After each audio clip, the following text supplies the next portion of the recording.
Okay, Assalamualaikum korang. Hari ni aku nak share dengan korang tentang satu plug. Korang pernah tak pakai plug? Tapi bila pakai plug tu, dia kena ada 3 pin lah. Tapi kalau plug tu hanya 2 pin, korang kena ada extension. Atau bukan extension, dia panggil macam pertolongan yang macam ni lah. Tapi macam aku punya ni dah patah. Okay, kalau macam misalnya korang punya ni dah patah, kan?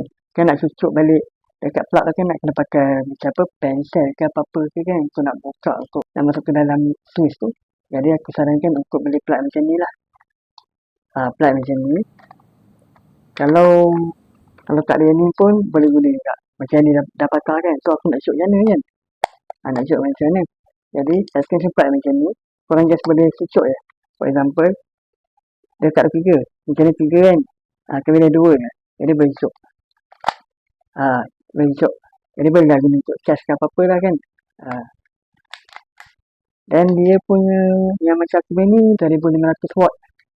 Yang aku punya lah. Nampak?